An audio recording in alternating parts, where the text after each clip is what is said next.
Baik, pada kali ini saya ingin mencoba menjawab pertanyaan dari konten sebelumnya, yaitu seputar kadar HB yang tinggi setelah rutin minum tablet tambah darah.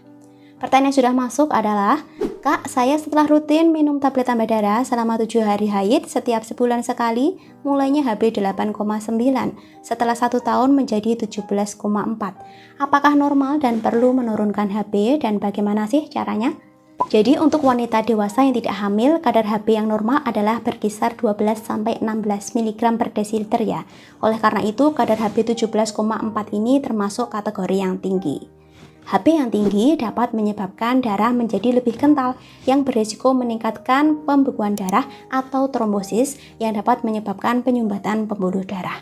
Apa sih trombosis itu? Nah, trombosis adalah kondisi di mana terbentuknya gumpalan darah atau trombus di dalam pembuluh darah. Gumpalan darah ini dapat menghalangi aliran darah yang mirip seperti sumbatan pada pipa. HB yang tinggi bukan hanya dipengaruhi oleh suplemen zat besi ya, tetapi bisa disebabkan oleh beberapa faktor yang lain.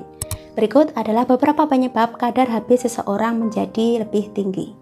Yang pertama adalah adanya kondisi dehidrasi yang kronis. Dehidrasi diantaranya dapat disebabkan oleh kurang minum atau mengalami diare. Dehidrasi atau kekurangan cairan dapat menurunkan volume cairan dalam darah sehingga konsentrasi darah menjadi lebih tinggi. Kemudian yang kedua adalah kelebihan asupan zat besi atau suplemen zat besi yang tidak terpantau atau sesuai kebutuhan tubuh, sehingga resiko HB yang tinggi ini dapat meningkat. Di sini ada 3 hal ya yang perlu kamu ketahui. Yang pertama adalah jika kamu sebelumnya anemia dan rutin mengkonsumsi suplemen, peningkatan kadar HB ini bisa terjadi, tetapi perlu dipastikan agar tidak melampaui nilai normal. Jika suplemen tablet tambah darah ini tidak dihentikan, meski HB sudah normal, tubuh bisa memproduksi HB yang berlebih. Jadi jika kadar HB sudah normal, sebaiknya suplemen zat besi ini dihentikan ya, untuk mencegah kelebihan zat besi dan terjadinya konstipasi. Kemudian yang kedua adalah tablet tambah darah tidak harus diminum setiap hari saat menstruasi. Konsumsi tablet tambah darah ini tergantung pada kebutuhan kita masing-masing individu. Sehingga sebaiknya dilakukan pemeriksaan kadar HB secara berkala, terutama jika ada riwayat HB rendah atau sedang mengkonsumsi suplemen zat besi dalam jangka yang panjang. Apabila sudah tidak mengalami anemia, maka konsumsi tablet tambah darah ini sebaiknya dihentikan ya. Kemudian yang ketiga yang perlu diingat juga adalah sumber makanan zat besi ini tidak hanya didapatkan dari tablet tambah darah, tetapi juga bisa kamu dapatkan dari makanan sumber zat besi. Di antaranya adalah telur, ikan, daging sapi, hati, tempe, tahu, sayuran hijau, dan lain sebagainya. Kemudian penyebab yang ketiga yaitu kebiasaan merokok atau terpapar asap rokok dalam waktu yang lama.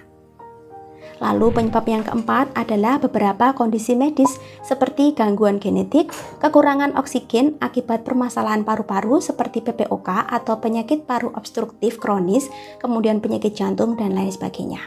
Lalu penyebab yang kelima adalah bisa jadi karena adaptasi pindah ke daerah dataran tinggi.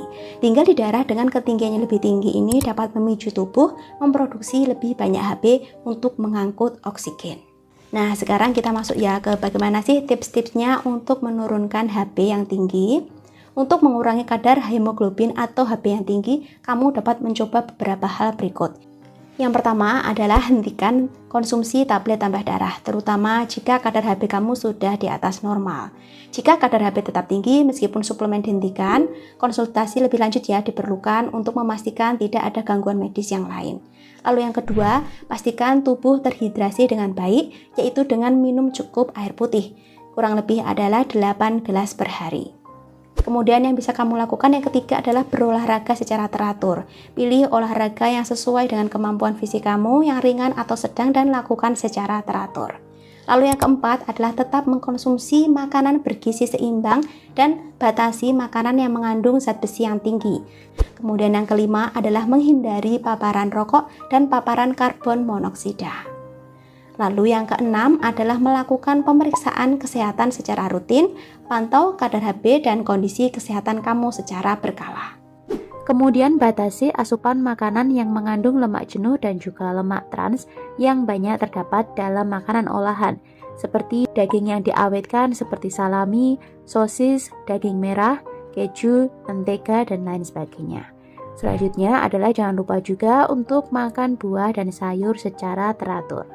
Lalu selanjutnya adalah tidak minum alkohol. Nah, kadar HB yang terlalu tinggi ini bisa menjadi tanda gangguan medis yang membutuhkan perhatian khusus dan pemeriksaan lanjutan. Dan jangan lupa hindari konsumsi suplemen zat besi atau tablet tambah darah tanpa pengawasan dokter, terutama jika tidak ada defisiensi atau kekurangan zat besi. Oke, semoga konten pada hari ini bermanfaat ya. Jika ada yang masih ingin ditanyakan, bisa kamu tulis di kolom komentar. Jangan lupa like dan follow ya. Sampai berjumpa di konten selanjutnya. Wassalamualaikum warahmatullahi wabarakatuh.